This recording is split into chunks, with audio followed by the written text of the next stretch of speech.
The other day, I was hanging out with a friend who said he felt bad for high school kids these days because of how much pressure they must feel to do things for likes on social media. When millennials were kids, we had internet, but it wasn't as integrated into overall society like it is today. Back then, you actually had to go home to log on. Kids today, like the rest of us, carry the internet around with us at all times.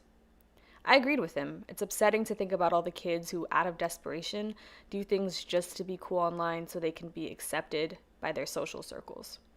But I couldn't help but bring up how what might be more sad is that most of us who are now out of high school are currently doing the exact same thing, but as adults.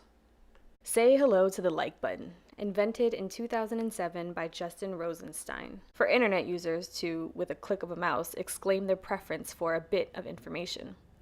What started as a humble band of code on a clunky desktop website has turned into a culturally recognized metric for social validation and has changed not just the landscape of our economy and political climate, but of life itself.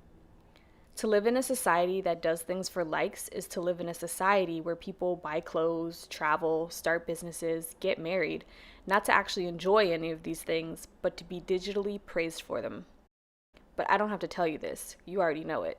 You've probably been prey to these social pressures yourself. My questions are, what kind of role has this metric, which was invented a little over a decade ago, played in determining what we believe about the world, about ourselves, who we choose to spend our time with? And most importantly, what exactly is it measuring? Is it likes? Because if you've been on the internet a while like me, you'd know it's more complicated than that. A like can mean anything from, I want you to know I've seen this, or I'm waiting for you to contact me. Depending on the complexity in the relationship, a like can literally translate to, I don't like this.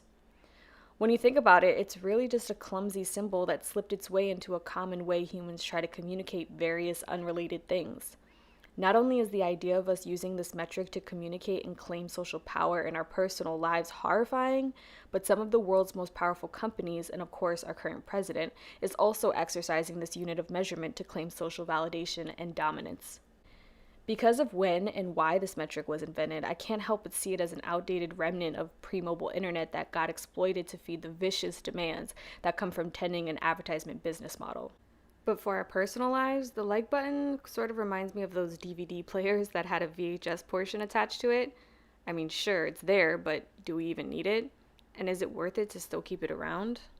We sure act like it does.